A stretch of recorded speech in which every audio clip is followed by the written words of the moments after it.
ये एक किसी जमाने की बात है। कुछ लोग कैंपस के ही क्वार्टर में रहते थे। गर्मियों के दिन थे। कुछ लोग बाहर बरामदे में सोए हुए थे। रात के करीब 1 बजे सुपरवाइजर आर.के. सिंह, जो सिक्योरिटी का काम भी देखते थे, तो उसने एक लड़के को जगाया और कहा कि अपने पिताजी को बुलाओ। पिताजी अंदर आंगन में सोए थे। तो लड़का ने उन्हें जगाया तो वो बाहर आए तो सिंह साहब ने बताया कि मशीन चल रही है, उसकी आवाज यहाँ तक आ रही है। पिताजी ने कहा कि 2-3 लोगों को साथ लेकर जाइए और देखिए कि वहाँ कोई है क्या। वो लोग गए और कुछ लोगों को साथ लेकर गए। काफी देर बाद लौटे और बताया कि वहाँ कोई नहीं था। मशीन अपने आप चल रही थी, उसे बंद कर दिया गया। इतना कहकर वो लोग अपने अपने घर चले गए। अभी वो लोग घर पहुंचे भी नहीं होंगे कि मशीन चलने की आवाज फिर आने लगी। पिताजी को आकर उन्होंने बताया और फिर देखने चले गए। मशीन बंद करके उन्होंने मेन स्विच ऑफ कर दिया। वर्कशॉप बंद करके पिताजी को बताकर घर चले गए। सुबह के 3 बज चुके थे। उस दिन मशीन फिर नहीं चली। तो लड़के ने सोचा कि ये एक कुछ संयोग हो सकता है। दूसरी रात फिर मशीन चलने लगी। 4 स्टाफ को लेकर सुपरवाइजर साहब पिताजी के पास आए। उन्होंने कहा कि चौकीदार ने बताया कि 1 घंटे से मशीन चल रही है। पिताजी ने जाकर देखने को कहा और मेन स्विच बंद करने को कहा। वो लोग वर्कशॉप गए और मेन स्विच बंद कर दिया। कोई आदमी वहां नजर नहीं आया।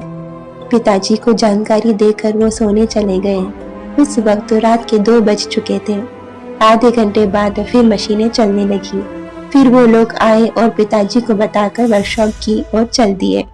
मशीन बंद कर उन्होंने मेन स्विच का ग्रिप भी निकाल दिया। कोई दिखाई नहीं पड़ा। वो सूचना देकर फिर अपने अपने घर चले गए। उस रात फिर मशीनें नहीं चली।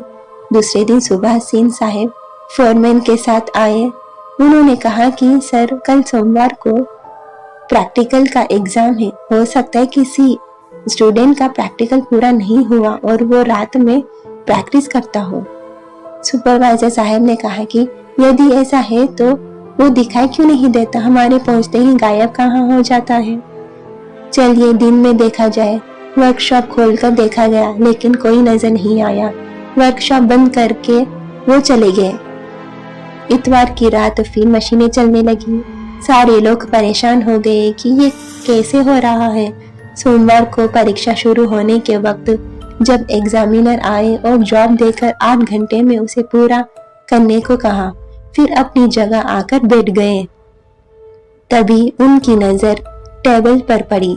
उन्होंने देखा कि वो जॉब बनाकर पहले से रखा हुआ है। उस पर रोल नंबर भी पंच किया हुआ था। इंस्ट्रक्टर को बुलाकर पूछा तो पता चला कि वो रोल नंबर जिस लड़के का है उसकी मौत 3 महीने पहले मोटरसाइकिल एक्सीडेंट में हो चुकी है। ये बात पिताजी के पास पहुंची तो उन्होंने कहा कि उस पर नंबर दे दीजिए, लगता है कि उसकी आत्मा भटक रही है। नंबर देकर उसे पास कर देने से उसकी आत्मा को शांति मिलेगी। एग्जामिनर ने नंबर दे दिया और सचमुच उस दिन के बाद कभी भी रात के वक्त अपने आप मशीनें नहीं चली। वो लोग 3 साल तक वहां रहे लेकिन ऐसी कोई घटना नहीं हुई।